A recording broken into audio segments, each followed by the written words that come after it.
What is going on, everyone? Today I will be showing you a instructional video on how to use the encryption software that I created called Digital Enigma AES. If you download the source code for this software, this is what you will get. Obviously, you're not going to get this build folder right here. That is not included in the source code because that is the compiled applications and that's just where I store it.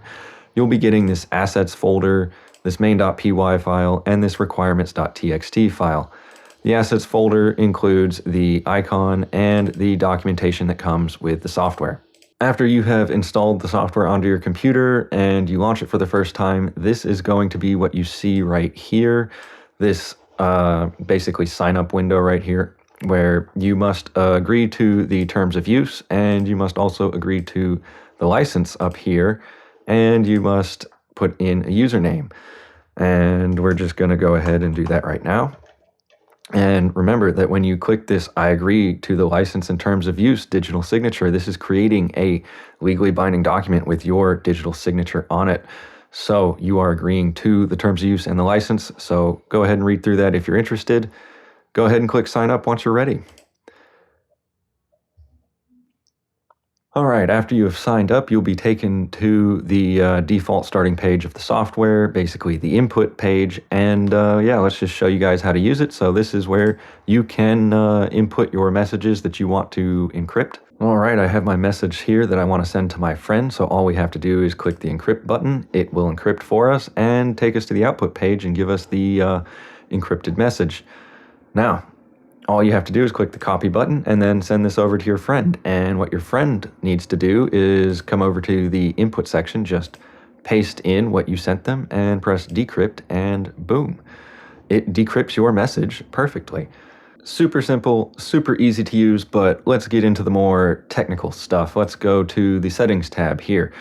Now, obviously, dark mode, light mode does exactly what it says, the help section. This is a whole section where I basically type out everything I'm going to tell you here. So if you want to go ahead and read through that, go ahead. If you accidentally delete it, who cares? There's a button right there. Back in the settings page, this timer button right here on the output tab. Notice how there's no timer up here, even though there's a timer when you decrypt a message. It shows a timer on that little processing tab that pops up. Well, if you click this timer button on the output tab, it shows the timer of how long it took to process your data. Then finally down here, we have the encryption level slider. And as you can see, it only does even numbers between 2 and 64. This basically, what this controls is the number of times that your data gets processed through the encryption and decryption cycles of the software. So if you set this to 2, then it's only going through the encryption process 2 times. So to decrypt the information, it only needs to go through 2 times. So that's not very secure. Standard AES 256 uses 14. That's why every time you launch the program, it will start default with 14. But, in case you want an insane amount of encryption, you can set it all the way up to 64, which is just absolutely unnecessary. But you can do it if you want. Finally, we have the seed and the date buttons here. Now, what this controls is basically, so when your message, remember this was the original message that we encrypted, and this was the original output. Now, the output from the encrypted message is a lot longer than, the original message, right? Well, the reason for that is because the AES key that is used to encrypt your message is sent with your message, but don't worry, the AES key was also encrypted as well before it was sent with your message. So all of this is encrypted data right here. None of this is plain text. And basically, every time you launch the program, it defaults to the date and it defaults to the current date. And this is what is used to encrypt your AES key that's used to encrypt your data or your message. And you can, set this to whatever you want, but remember, we use the current date to encrypt that data. So if we set this to just any random old date, we come back over here to the original encrypted message, we try and decrypt that now, we're going to get an AES key error, invalid date or seed, because we are using the incorrect date for the decryption. We can click current date, come back over and decrypt it, and it works perfectly. Now, the seed method works a little differently than the date. obviously you can see here, you can swap between the two by just a click. But the seed method is much more secure for securing your data, because all you need to do is click on the seed, come down here to the seed text field and type your seed.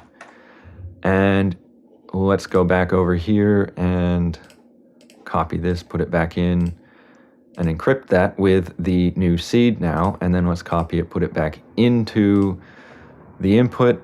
And if we decrypt it with the same seed, obviously it works. But if we come in here and we change the seed in any way whatsoever, even if we just add a space to the end of that seed, if we come back in here and try and decrypt the same message with a different seed now, we will get an AES key error because we are not using the correct seed. So if you change this string in any way whatsoever, it will not decrypt. So remember, if you use the seed method, whatever you type in this seed field is now the key to decrypting your data instead of the date.